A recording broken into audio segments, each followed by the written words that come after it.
Well, MLW continues on with the opening round of the Opera Cup tournament. We're also going to discuss more what happened on NXT UK 205 Live and, of course, New Japan Strong with Road to Detonation. All of that will be discussed and reviewed and talked about on this episode of Deleted WrestleZone.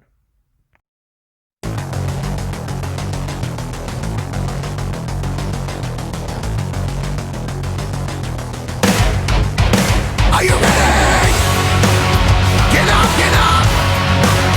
Get up, get up. Get up, get up. Get up, get up. Get up, get up. Get up, get up.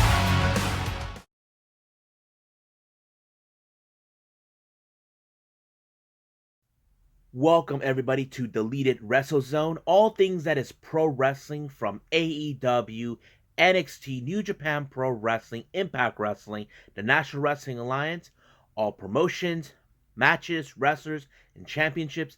I'm your host, J-Rod. So let's begin with Major League Wrestling, continue on with the Opera Cup tournament. We have two matches, but there's more that's happened throughout the entire event that took place this past Wednesday. Now, the first thing we have is a video package, a message sent by none other than, as Nico, my buddy, would say, Hail Contra! So Contra Unit made a statement about their newest member named Mads Kruger, a guy all the way from South Africa. Now, if you guys don't know, if you're new to the channel, you ask yourselves, who the hell is Contra Unit? Contra Unit is a stable faction that comprises of different people from different parts of the world. Originally, it's comprised with Simon Gotch, Joseph Samael, and Jacob Fatu. So these are the people that joined. And then we had Akura Kwan, all the way from Singapore or whatever he's part of Asia. And then we have the Sentai Death Squad. Guys are being sent by these guys. They even, since throughout this entire time, the pandemic, Contra took over the MLW office, but a resistance of MLW stars were able to regain back the building. But however, this war between MLW and Contra is far from over. Now, you can compare this to WCW and NWO as much as you want, but it's a bit more violent than ever. But because of that, they only mentioned the newest member that appeared last time when, what's his name, Alexander Hammerstone was taken out by this guy, Mads Kruger. So we're going to see more about this guy down the line.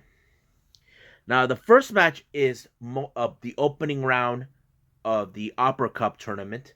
We have Laredo Kid versus the veteran ACH. Now, if you're also new to the tournament, to this channel, and don't know what the Opera Cup tournament is, never seen MLW, you should check it out. It's a tournament that took place long time ago. The last champion was none other than Stu Hart, but last year they brought this Opera Cup tournament, and it was won by Stu Hart's grandson and the son of the British Bulldog Davey Boy Smith. We're talking about Davey Boy Smith Jr. Now, this match was pretty interesting because we have two different people. We have Laredo Kid, who's been one of the most outspoken high flyers all the way from Mexico, versus a guy like ACH, who has an amazing ability and great charisma, and of course, a bit of a cocky attitude.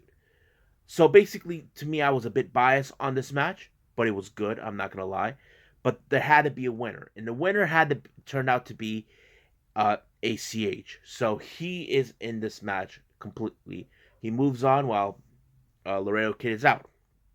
Now, however, after this match, there was a video package sent by Tom Lawler, leader of Team Filthy, making a statement about expanding Team Filthy as much as possible. And there also he talked about having another member join the team. So it's still unclear who it is, but he made it profoundly that he was willing to destroy the Von Erichs and gain the MLW tag team titles that are currently held by them. And that's pretty much it. But of course, the Von Erichs responded to another message that they decided to send. They know they got Team Filthy on their minds, but however, there is another thorn to their side that they had to handle, and that thorn is none other than Contra Unit. These guys also got in their way before, and they've been nothing but trouble ever since then. So, but they will state they will put their titles on the line against Jacob Fatu and Mads Kruger. So that's the next challengers for the MLW World Tag Team titles. Then we have Selena De Renta. Now, Selena has been pretty much upset when the truth came out that it was her who gave access to Contra Unit to invade MLW from the very start. Now, if you're new to the channel, you're saying, what are you talking about, J-Rod? You see, about a year ago, Contra Unit has been constantly been invading MLW. They were not even part of the roster, but they were constantly getting access to getting inside. However, that whole thing was revealed by Conan himself. Conan found information that indicated it was her, and it was.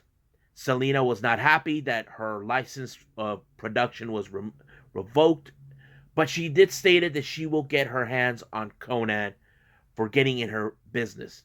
As you know, Conan and Selena De Renta have been at each other's throats for a long time, trying to prove who is the better manager, better promoter slash whatever it is that they're getting each other. So that's always been the case with them. So we'll stick more to this. Now we're getting into the debut match of Mads Kruger versus Ariel Dominguez. I don't need to tell you how this match ended because you can guess because it's Contra Unit. If you guys don't believe it, Ariel Dominguez actually was taken out. Mads Kruger won the match, but however, post-match, he called out the Sentai Death Squad with body bag and put him in there. It's the same thing he did earlier or late last year or early this year with Shima, where no one knows where he went. So he did say that he sent him to Hikaru Kwan, who was in Japan at the time. And I'm assuming he still is.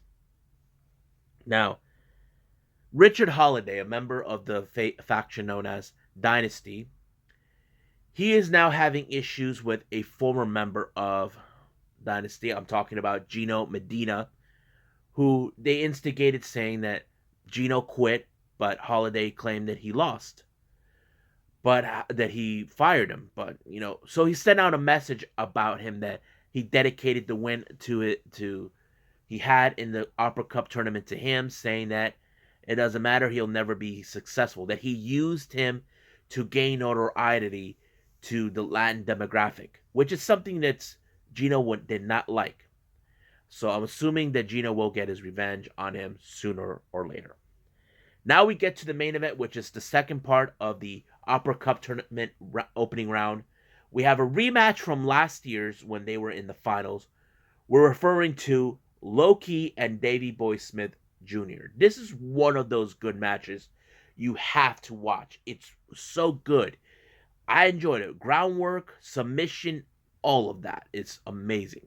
But however, Low-Ki somehow was able to outsmart Davey Smith Jr. on this one because he knew the last time how he lost. But it was amazing. I enjoyed it. But on a side note here, because of this match, it's already been revealed before this match was broadcast. Davey Boy Smith Jr. is no longer under contract with MLW. Reasons behind that is that there's been certain disagreements between both sides, between Smith and, of course, MLW. Now, you guys can say, oh, he probably will go back to WE. He can go to AEW. That depends on who is giving him a good offer. Now, he did state it that he likes AEW but doesn't like the colors, that sort of thing. We do know that his buddy, Brian Pillman Jr., he's been appearing there recently, and, that's what we got to say. So I say we stop right here from now with MLW and move on with two of WWE's latest events. We're talking about NXT UK.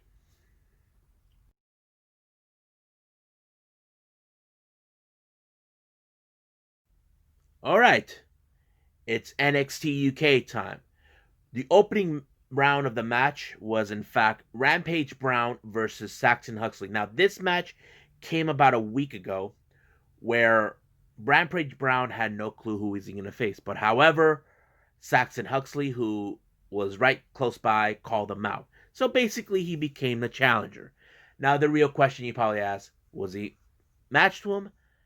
The answer to that is no. So Rampage Brown continues to impress the entire NXT UK universe, which is very, very exciting. So Rampage Brown, we may see him what he can do in the upcoming future in NXT UK. Then they showed an earlier video clip that took place at the Performance Center UK involving Piper Niven's confronting Ginny after what she cost her a couple weeks ago. Now, if you guys don't know what I'm referring to, Piper Niven was in a Falls Count Anywhere match against the reigning NXT UK Women's Champion, Kaylee Ray.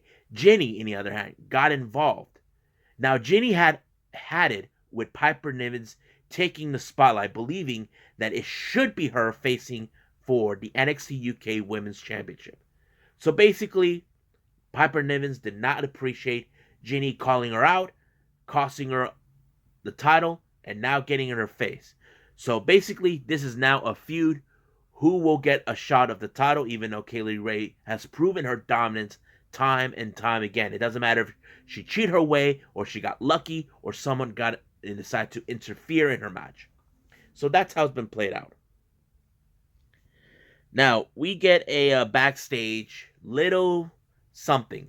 Levi Murr and a guy named Stars, whatever, I forgot his first name, were looking on Saxon Huxley, who, of course, a guy who called out Rampage Brown, but he lost. So basically, we just gotta wait and see what Saxon Huxley got on his mind. First it was Walter, now Rampage Brown. I don't know what Huxley is thinking. Now we got a women's match in this thing. We have Aoife Valkyrie versus Aliyah James. I've been a huge fan of Aoife Valkyrie since the first time I saw her, like before the start of the pandemic. But man, she's amazing. But I must tell you, she won the match as I predicted. It was a good match. I'm not going to lie about that. Then we had a video package with Pretty Deadly. Now, Pretty Deadly has been making headways that they want a shot of the NXT UK Tag Team Championship. That's always been their goal in mind. But however, they haven't got their shot yet. They're demanding they get a shot. But however, they're not the only ones. They keep in mind, there's others too. Since we started this whole thing with the pandemic, the current champions, Wolfgang, Mark Coffey, they've been on hiatus since the pandemic. And now that things are picking up, they have now targets on their backs. So who would be the next in line for those titles? Well, we don't know. Pretty Deadly seems like they want that. But you got to remember, there's plenty more to come. Now we got the next match. Joe Coffey, leader of the faction known as Gallus, is getting a payback match against Imperium members Alexander Wolfe. Now, if you guys don't follow this, it was Alexander Wolfe that cost Joe Coffey the shot of the NXT UK Championship that is currently being held by Walter himself. And it was Alexander Wolfe that cost him that match. So basically, Coffey demands a revenge. Alexander Wolfe does not appreciate Gallus's ways, how they run. But however, both men were told, no Imperium, no Gallus. Well, Wolfe demanded no Gallus, while Sid Scala said no Imperium. So the real question is, who won this match? That's the easiest one. Joe Coffey got his payback. But however, I wonder what Walter has to say about this with Wolfe losing to Joe Coffey. Now, the Irish ace, Jordan Devlin, he's been on a crusade to prove he is the best cruiserweight champion ever. Despite the fact of what happened during the pandemic, he never lost a match. He was never submitted or pinfall. So he made an announcement that on video package where he said that starting the next week, he will put the NXT Cruiserweight title on the line in an open challenge, which is going to be interesting. So I'm dying to see how this one's going to play out. Now we have, for the main event, The Hunt, Wild Boar and Primate, along with the sadistic Welsh Dragon, Eddie Dennis, facing off against The Hunt's former friends, Flash Morgan Webster and Mark Andrews. This match was so incredible. It showed much of aggressiveness with Mark Andrews against the Hunt. But however, keep in mind, there is someone who is a factor that could cost Andrews and Webster's their match. Talking about that sadistic Eddie Dennis, which he did nearly the end of the match, allowing the Hunt to win. So the real question is, does the Hunt have an opportunity to gain the NXT UK tag team titles? We just gotta wait and see. But it's the rivalry between both the Hunt against Webster and Andrews is over. Well, we'll see how that goes. So let's end it here and start with 205 Live.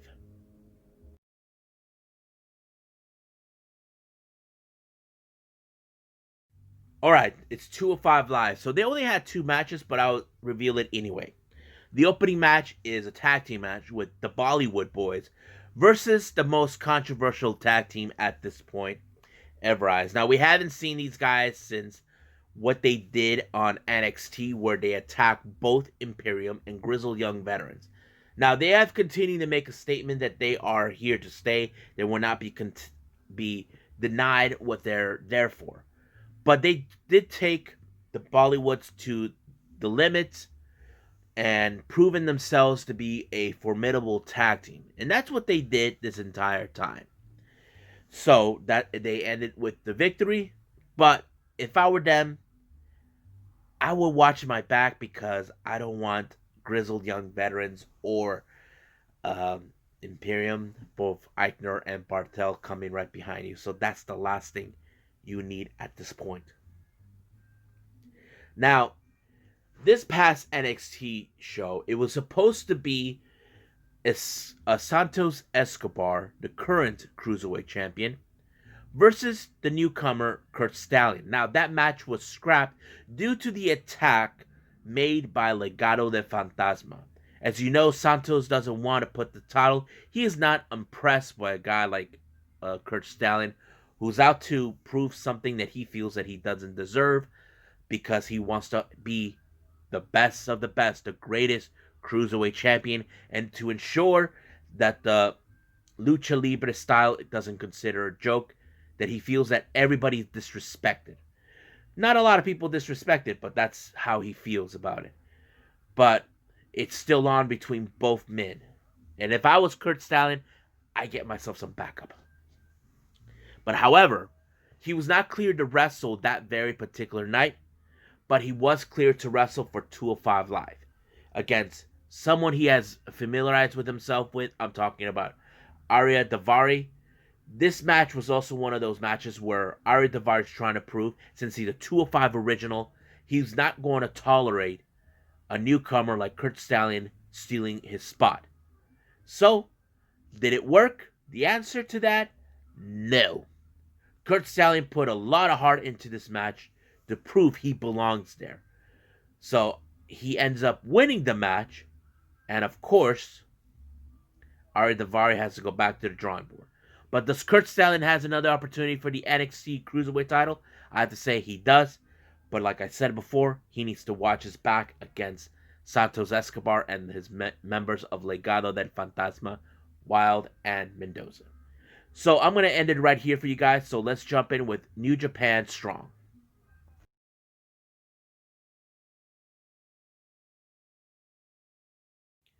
Okay, so it's time for the New Japan Pro Wrestling Strong Road to Detonation.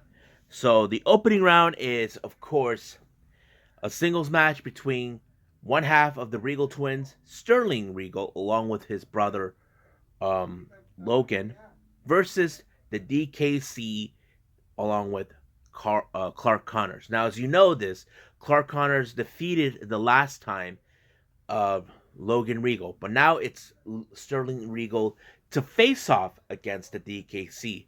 However, we do know that both Regal twins have been successful as a tag team, but however, singles competition, that's a different story. Sterling Regal hasn't been in a singles competition for almost 6 months. So this was a perfect opportunity to put himself to the test. And it was a good match to see. So I enjoyed it, but however, it was Sterling Regal who took the victory, allowing himself to have his very first singles match in 6 months. And of course, we'll see how far this is going to go with them. I love to see the Regal twins more often as a tag team, but as a singles competitors, well, that's a different story. The next match is a singles competition again, this time with Blake Christians and Alex Zane. Now, I have seen these two guys compete each other with GCW. These guys have been at it back and forth. Great matches they put out. But however, this was, I'm assuming, was the last match with Alex Zane as independent and all that stuff. I'll explain a little bit about that. But match was great. I love watching these two go at it. But of course, much of the matches I've seen so far with these two in it, it always goes to Blake Christian. But this time, it went the other way. Alex Zane took the victory on this one. And from what I understand, if you guys don't know this, Alex Zane is now part of the new recruits for the Performance Center that started up this year. So basically, he's joined by several other wrestlers. I'll talk about that more in my podcast when I get a chance. So bye Alex Zane for the independents, and hope you enjoy your endeavor down with WWE. Now the main event is a tag team elimination, a 10-man elimination tag team. This is one of those good matches to watch. We got Bullet Club members Kenta, Tamatanga, Tangaloa, Hakuleo, and of course the Switchblade, Jay White, versus members from different groups, from different places. We have Carl Fredericks, Brody King, ACH, David Finlay, and Juice Robinson.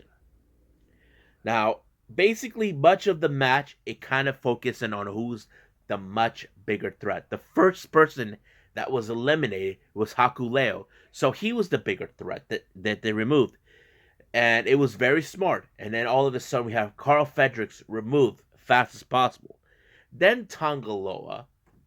Then Tamatanga. Then Jay White, David Finlay, and ACH. And then that leads to Kenta. Now, Brody King was the last one. Some people question, why is Brody involved? Isn't he a heel? That may be so, but he had dealt with Bullet Club in the past. He's the one person that will not gonna sit back and watch these guys cause all kinds of hell. That is not in his nature to do. So I'm very excited. But however, who won this match? Brody King brought it to his team. I would love to see more of Brody King in New Japan. Doesn't matter if it's singles competition or tag team. That's what I like to see about him. He's a monster. You don't want to get in his face. So I think that's it for now for all of you guys. So stand by with more. I got more of the New Japan stuff coming up. Continuation with the best of the Super Juniors and World Tag League. And also a standalone pay-per-views between GCW's Slime Season and, of course, NXT TakeOver War Games. So I must bid all of you guys adieu.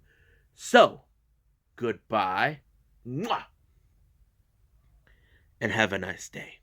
Bang!